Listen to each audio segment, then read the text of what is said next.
Hello friend, YT study zone के हमारे इस एजुकेशन प्लेटफॉर्म पर आप सभी का हार्दिक स्वागत है। तो फ्रेंड, आज के इस वीडियो में हम डिस्कस करने वाले हैं क्राउन सामान्य ज्ञान की इस बुक का एक मोस्ट टाइम पे चैप्टर जिसका नाम है 1857 का विद्रोह। जानेंगे इस चैप्टर से संबंधित उन मोस्ट टाइम पे क्वेश्चन को जिनकी आपकी आगामी परीक्षाओं में बनने की संभावना बहुत अधिक है। तो चलिए अब बिना वक्त गवाए जल्दी से शुरू करते हैं आज का अपना ये वीडियो। तो फ्रेंड, जितने भी हमारे ओल्ड एस्पिरेंट हमारे साथ इस बुक की सीरीज़ को कवर कर रहे हैं, ठीक है, उन सबसे रिक्वेस्ट ये है कि जल्दी से बुक को ओपन कर लीजिए और पेज नंबर 97 में आप देखेंगे 1857 की क्रांति। तो जल्दी से पिक करिए इस चैप्टर को। सबसे पहले हमको ध्यान रखना है कि आखिरकार क्रांति के कारण क्या थे। अगर हम देखें तो दोस्तों, वास्तविक जो कारण थे इसके काफ़ी सारे कारण थे। 1857 की क्रांति के पीछे कुछ सामाजिक, सांस्कृतिक, आर्थिक वे तत्कालिक कारण भी जिम्मेदार थे जिन्होंने 1857 की क्रांति को जन्म दिया। आपको दोस्तों यहाँ पर एक फैक्ट और लिखना है साथ ही साथ दोस्तों। लॉर्ड डलहौजी की जो राज्य हड़प की नीति थी और लॉर्ड वेलेजली की जो सहायक संधि थी, इन्होंने भी इसमें महत्वपूर्ण भूमिका निभाई थी। अगर आपने इसके बारे में विस्तारपूर्वक पढ़ा है कि राज्य हड़प की नीति क्या है या फिर वेलेजली की जो सहायक संधि थी उसकी क्या भूमिका थी विस्तारपूर्वक, तो आप मुझे कमेंट करके ज़रूर बताइएगा, क्योंकि यहाँ पर मैं उन चीज़ों को ज़्यादा डिस्कस नहीं कर पाऊँगा क्योंकि वीडियो की लेंथ बढ़ सकती है। ठीक है, अब हम बात करते हैं। इसमें सबसे जो महत्वपूर्ण भूमिका निभाई थी वो निभाई थी चर्बी वाले कारतूस ने। ठीक है, अब आपको ध्यान रखना है कि क्या हुआ था कि दिसंबर 1856 की घटना है। ठीक है, ये इसके अंत में क्या हुआ था कि सरकार ने पुरानी जो लोहे वाली बंदूकें थी जिसको हम बोलते हैं क्या, ब्राउन बेस। ठीक है, इस बंदूक का नाम आप बुक के साइड में लिख लीजिएगा, इसको बोलते हैं ब्राउन बेस के स्थान पर इन्होंने एक नई राइफल लॉन्च करी, नवीन एनफील्ड राइफल का प्रयोग किया।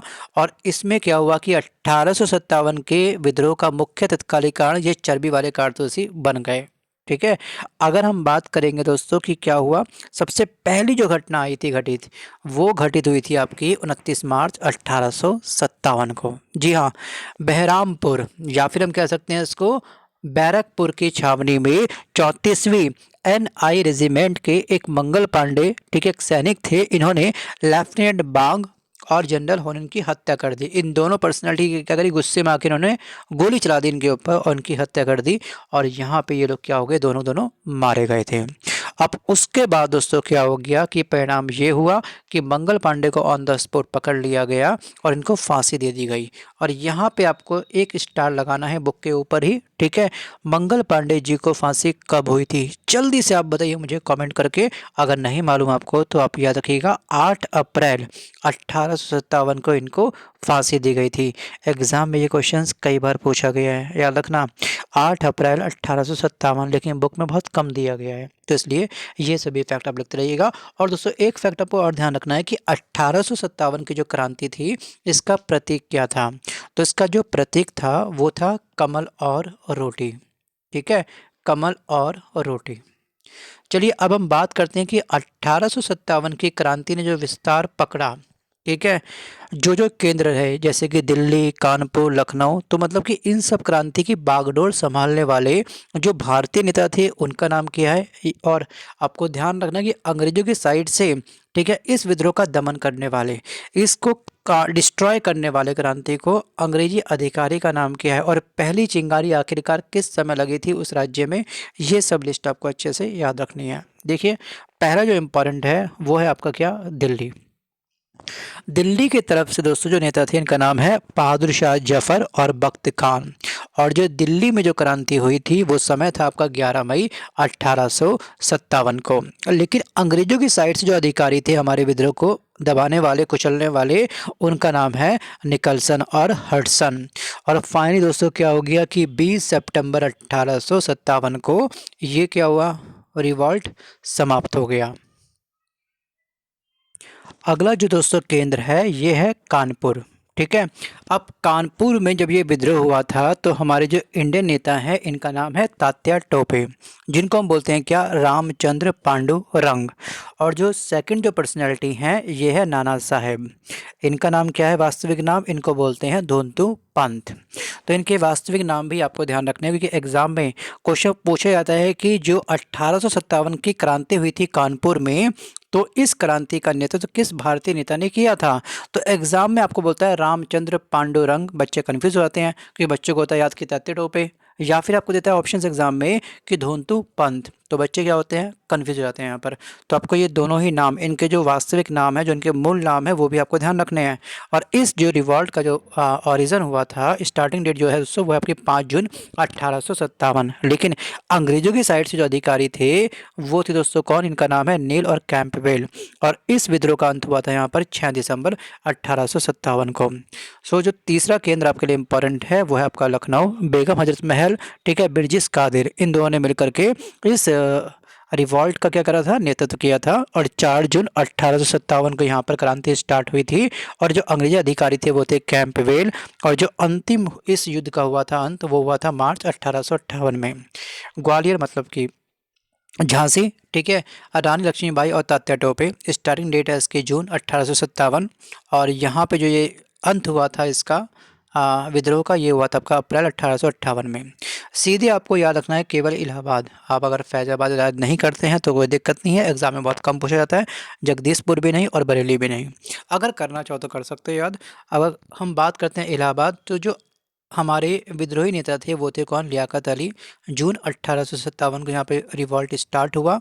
कर्नल नील ने इसका उन्मूलन किया, मतलब कि इसका अंत किया, और 1858 में ये समाप्त हो गया।